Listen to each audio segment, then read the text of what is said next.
About Love by Anton Pavlovich Chekhov. At lunch next day, there were very nice pies, crayfish, and mutton cutlets. And while we were eating, Nicanor, the cook, came up to ask what the visitors would like for dinner. He was a man of medium height, with a puffy face and little eyes. He was close-shaven, and it looked as though his mustaches had not been shaved, but had been pulled out by the roots. Ailhin told us that the beautiful Pelagia was in love with this cook. As he drank and was of a violent character, she did not want to marry him, but was willing to live with him without. He was very devout, and his religious convictions would not allow him to live in sin. He insisted on her marrying him and would consent to nothing else, and when he was drunk, he used to abuse her and even beat her. Whenever he got drunk, she used to hide upstairs and sob.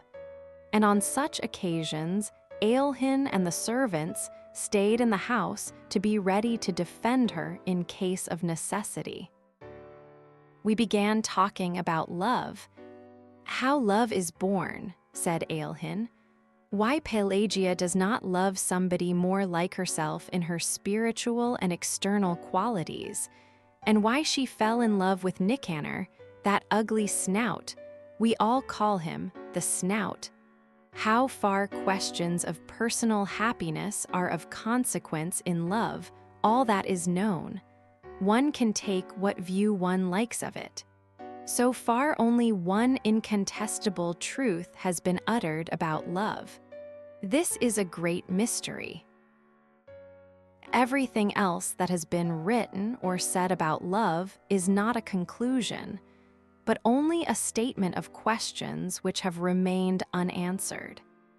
The explanation which would seem to fit one case does not apply in a dozen others, and the very best thing, to my mind, would be to explain every case individually without attempting to generalize. We ought, as the doctors say, to individualize each case." "Perfectly true," Birkin assented. "We Russians of the educated class have a partiality for these questions that remain unanswered. Love is usually poeticized, decorated with roses, nightingales. We Russians decorate our loves with these momentous questions and select the most uninteresting of them, too. In Moscow, when I was a student, I had a friend who shared my life, a charming lady, and every time I took her in my arms, she was thinking what I would allow her a month for housekeeping and what was the price of beef a pound. In the same way, when we are in love, we are never tired of asking ourselves questions, whether it is honorable or dishonorable, sensible or stupid, what this love is leading up to, and so on. Whether it is a good thing or not, I don't know, but that it is in the way, unsatisfactory, and irritating, I do know." It looked as though he wanted to tell some story. People who lead a solitary existence always have something in their hearts which they are eager to talk about. In town, bachelors visit the baths and the restaurants on purpose to talk, and sometimes tell the most interesting things to bath attendants and waiters. In the country, as a rule, they unbosom themselves to their guests. Now from the window we could see a gray sky, trees drenched in the rain. In such weather we could go nowhere, and there was nothing for us to do but to tell stories and to listen. "I have lived at Sofino and been farming for a long time," Ailhin began, "ever since I left the university. I am an idle gentleman by education, a studious person by disposition. but there was a big debt owing on the estate when I came here. And as my father was in debt partly because he had spent so much on my education, I resolved not to go away, but to work till I paid off the debt. I made up my mind to this and set to work, not, I must confess, without some repugnance. The land here does not yield much, and if one is not to farm at a loss, one must employ serf labor or hired laborers, which is almost the same thing, or put it on a peasant footing. That is, work the fields oneself and with one's family. There is no middle path. But in those days, I did not go into such subtleties. I did not leave a clod of earth unturned. I gathered together all the peasants, men and women from the neighboring villages. The work went on at a tremendous pace. I myself plowed and sowed and reaped, and was bored doing it, and frowned with disgust, like a village cat driven by hunger to eat cucumbers in the kitchen garden. My body ached, and I slept as I walked. At first, it seemed to me that I could easily reconcile this life of toil with my cultured habits. To do so, I thought, all that is necessary is to maintain a certain external order in life. I established myself upstairs here in the best rooms and ordered them to bring me their coffee and liquor after lunch and dinner. And when I went to bed, I read every night the Yesnik Evropy. But one day our priest, Father Ivan, came and drank up all my liquor at one sitting. And the Yesnik Evropy went to the priest's daughters. As in the summer, especially at the haymaking, I did not succeed in getting to my bed at all, and slept in the sledge in the barn, or somewhere in the forester's lodge. What chance was there of reading? Little by little I moved downstairs, began dining in the servants' kitchen, and of my former luxury nothing is left but the servants who were in my father's service, and whom it would be painful to turn away. In the first years, I was elected here an honorary justice of the peace. I used to have to go to the town and take part in the sessions of the Congress and of the Circuit Court, and this was a pleasant change for me. When you live here for 2 or 3 months without a break, especially in the winter, you begin at last to pine for a black coat. And in the Circuit Court there were frock coats and uniforms and dress coats, too, all lawyers, men who have received a general education. I had someone to talk to. After sleeping in the sledge and dining in the kitchen, to sit in an armchair in clean linen, in thin boots, with a chain on one's waistcoat, is such luxury. I received a warm welcome in the town. I made friends eagerly. And of all my acquaintanceships, the most intimate, and to tell the truth, the most agreeable to me was my acquaintance with Luganovich, the vice president of the Circuit Court.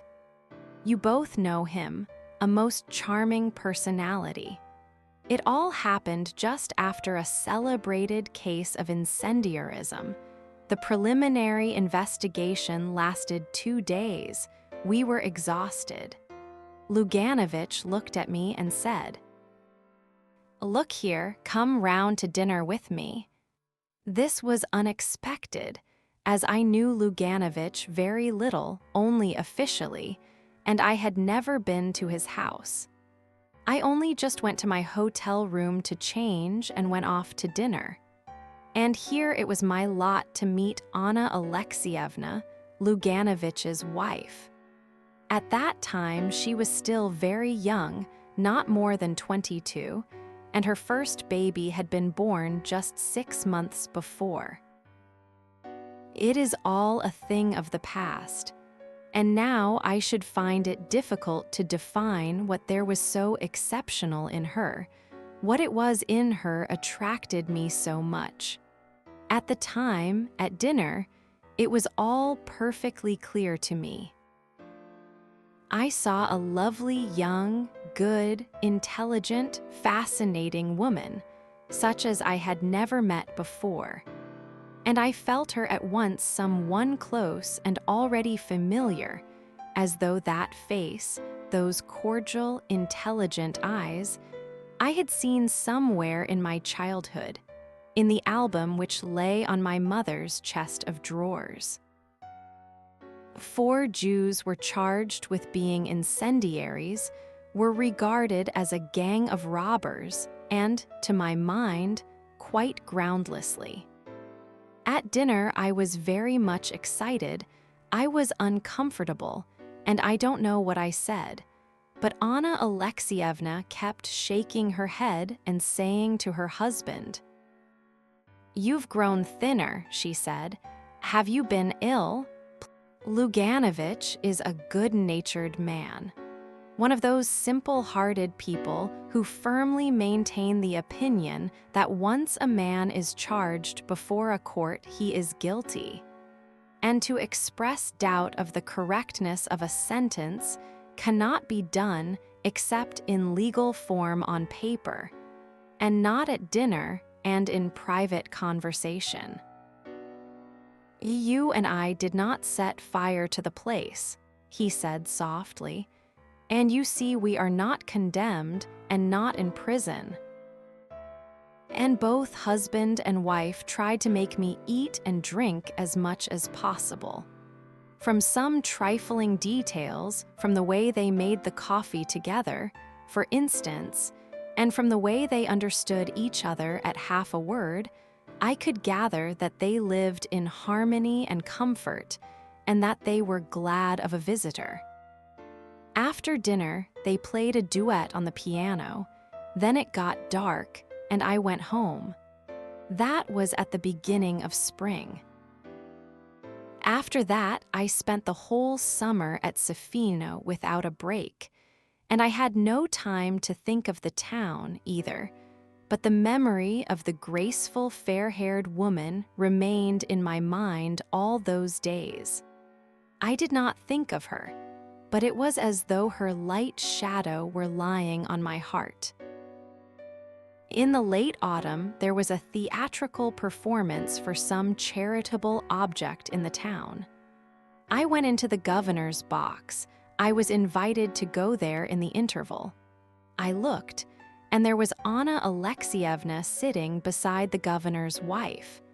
And again, the same irresistible, thrilling impression of beauty and sweet, caressing eyes, and again the same feeling of nearness. We sat side by side, then went to the foyer. "You've grown thinner," she said. "Have you been ill?" "Yes, I've had rheumatism in my shoulder, and in rainy weather I can't sleep." "You look dispirited. In the spring, when you came to dinner, you were younger, more confident. You were full of eagerness and talked a great deal then. You were very interesting, and I really must confess I was a little carried away by you. For some reason, you often came back to my memory during the summer, and when I was getting ready for the theater today, I thought I should see you." And she laughed. "But you look dispirited today," she repeated. "It makes you seem older." The next day, I lunched at the Luganovichs. After lunch, they drove out to their summer villa in order to make arrangements there for the winter, and I went with them. I returned with them to the town, and at midnight drank tea with them in quiet domestic surroundings while the fire glowed, and the young mother kept going to see if her baby girl was asleep. And after that, every time I went to town, I never failed to visit the Luganovichs. They grew used to me, and I grew used to them. As a rule, I went in unannounced, as though I were one of the family. "Who is there?" I would hear from a faraway room, in the drawling voice that seemed to me so lovely. "It is Pavel Konstantinovich," answered the maid or the nurse. Anna Alexievna would come out to me with an anxious face and would ask every time, "Why is it so long since you have been? Has anything happened?" Her eyes, the elegant, refined hand she gave me, her indoor dress, the way she did her hair, her voice, her step, always produced the same impression on me of something new and extraordinary in my life, and very important. We talked together for hours, were silent, thinking each our own thoughts, or she played for hours to me on the piano. If there were no one at home, I stayed and waited, talked to the nurse, played with the child, or lay on the sofa in the study and read. And when Anna Alexievna came back, I met her in the hall, took all her parcels from her. And for some reason, I carried those parcels every time with as much love, with as much solemnity as a boy. There is a proverb that if a peasant woman has no troubles, she will buy a pig. The Luganovichs had no troubles, so they made friends with me. If I did not come to the town, I must be ill or something must have happened to me, and both of them were extremely anxious. They were worried that I, an educated man with a knowledge of languages, should, instead of devoting myself to science or literary work, live in the country, rush round like a squirrel in a rage, work hard with never a penny to show for it. They fancied that I was unhappy, and that I only talked, laughed, and ate to conceal my sufferings. And even at cheerful moments when I felt happy, I was aware of their searching eyes fixed upon me. They were particularly touching when I really was depressed, when I was being worried by some creditor or had not money enough to pay interest on the proper day. The two of them, husband and wife, would whisper together at the window. Then he would come to me and say with a grave face, "If you really are in need of money at the moment, Pavel Konstantinovich, my wife and I beg you not to hesitate to borrow from us." And he would blush to his ears with emotion.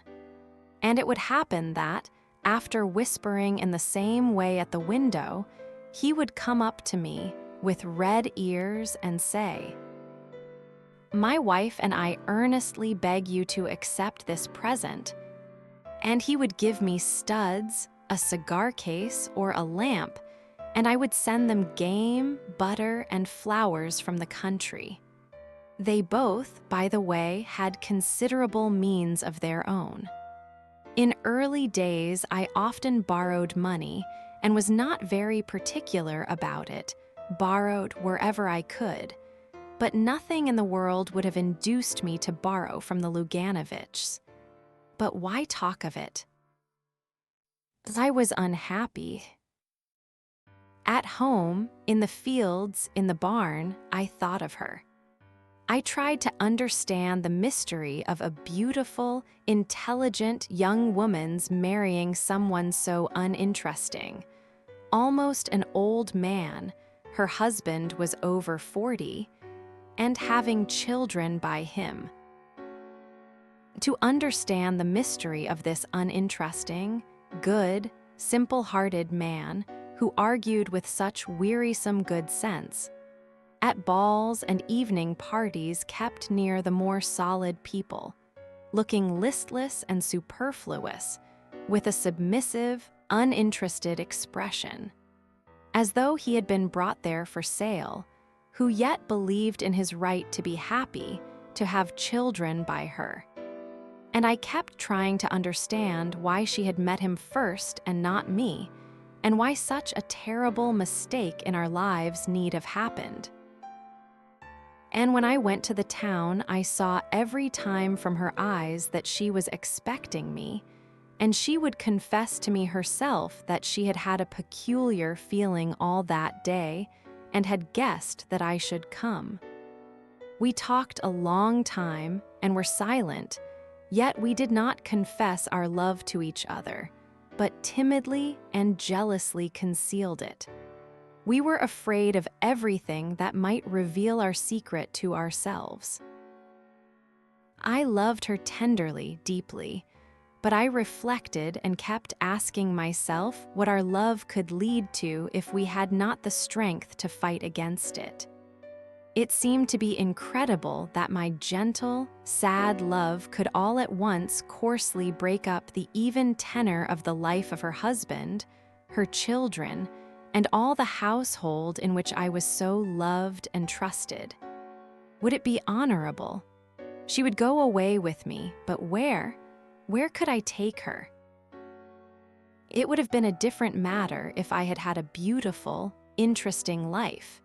If, for instance, I had been struggling for the emancipation of my country, or had been a celebrated man of science, an artist or a painter.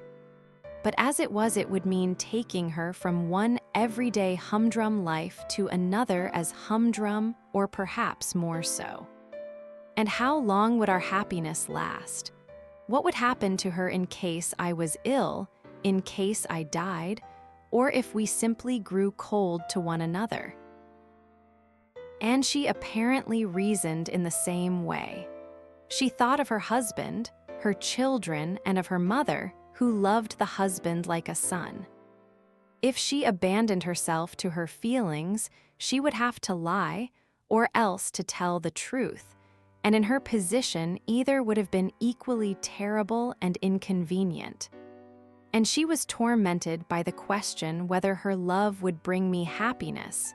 Would she not complicate my life, which, as it was hard enough and full of all sorts of trouble? She fancied she was not young enough for me, that she was not industrious nor energetic enough to begin a new life. And she often talked to her husband of the importance of my marrying a girl of intelligence and merit, who would be a capable housewife and a help to me. And she would immediately add that it would be difficult to find such a girl in the whole town. Meanwhile, the years were passing. Anna Alexievna already had 2 children. When I arrived at the Luganovichs, the servants smiled cordially, the children shouted that Uncle Pavel Konstantinovich had come and hung on my neck. Everyone was overjoyed. They did not understand what was passing in my soul and thought that I, too, was happy. Everyone looked on me as a noble being. And grown-ups and children alike felt that a noble being was walking about their rooms, and that gave a peculiar charm to their manner towards me, as though in my presence their life, too, was purer and more beautiful. Anna Alexievna and I used to go to the theater together, always walking there. We used to sit side by side in the stalls, our shoulders touching. I would take the opera glass from her hands without a word, and feel at that minute that she was near me, that she was mine, that we could not live without each other. But by some strange misunderstanding, when we came out of the theater, we always said goodbye and parted as though we were strangers. Goodness knows what people were saying about us in the town already, but there was not a word of truth in it all. In the latter years, Anna Alexievna took to going away for frequent visits to her mother or to her sister. She began to suffer from low spirits. She began to recognize that her life was spoilt and unsatisfied, and at times she did not care to see her husband nor her children. She was already being treated for neurasthenia. We were silent and still silent, and in the presence of outsiders, she displayed a strange irritation in regard to me. Whatever I talked about, she disagreed with me, and if I had an argument, she sided with my opponent. If I dropped anything, she would say coldly, "I congratulate you." If I forgot to take the opera glass when we were going to the theater, she would say afterwards, "I knew you would forget it." Luckily or unluckily, there is nothing in our lives that does not end sooner or later. The time of parting came, as Luganovich was appointed president in one of the western provinces. They had to sell their furniture, their horses, their summer villa. When they drove out to the villa and afterwards looked back as they were going away, to look for the last time at the garden, at the green roof, everyone was sad, and I realized that I had to say goodbye not only to the villa. It was arranged that at the end of August, we should see Anna Alexievna off to the Crimea, where the doctors were sending her, and that a little later Luganovich and the children would set off for the western province. We were a great crowd to see Anna Alexievna off. When she had said goodbye to her husband and her children, and there was only a minute left before the third bell, I ran into her compartment to put a basket, which she had almost forgotten, on the rack, and I had to say goodbye. When our eyes met in the compartment, our spiritual fortitude deserted us both. I took her in my arms, she pressed her face to my breast, and tears flowed from her eyes. Kissing her face, her shoulders, her hands wet with tears. Oh, how unhappy we were. I confessed my love for her, and with a burning pain in my heart, I realized how unnecessary, how petty, and how deceptive all that had hindered us from loving was. I understood that when you love, you must either, in your reasonings about that love, start from what is highest, from what is more important than happiness or unhappiness, sin or virtue in their accepted meaning, or you must not reason at all. I kissed her for the last time, pressed her hand, and parted forever. The train had already started. I went into the next compartment. It was empty, and until I reached the next station, I sat there crying. Then I walked home to Sofino. While Ailhin was telling his story, the rain left off and the sun came out. Birkin and Ivan Ivanovich went out on the balcony, from which there was a beautiful view over the garden and the mill pond, which was shining now in the sunshine like a mirror. They admired it, and at the same time they were sorry that this man with the kind, clever eyes, who had told them this story with such genuine feeling, should be rushing round and round this huge estate like a squirrel on a wheel, instead of devoting himself to science or something else, which would have made his life more pleasant. And they thought what a sorrowful face Anna Alexievna must have had when he said goodbye to her in the railway carriage and kissed her face and shoulders. Both of them had met her in the town, and Birkin knew her and thought her beautiful. That was About Love by Anton Chekov, two people who spent years in the same room, loving each other, and chose reason over everything. What's remarkable is how Chekhov never tells you what to feel. He just lays the facts down quietly, one after another, and lets the weight accumulate on its own. Here's what I keep thinking about. Were they noble, or were they just afraid? Leave your answer in the comments. If this stayed with you, give it a like and share it with someone who appreciates a story that trusts its reader. Subscribe so you never miss a reading. There's an entire catalog of classics here, completely free, and the next one is already waiting for you.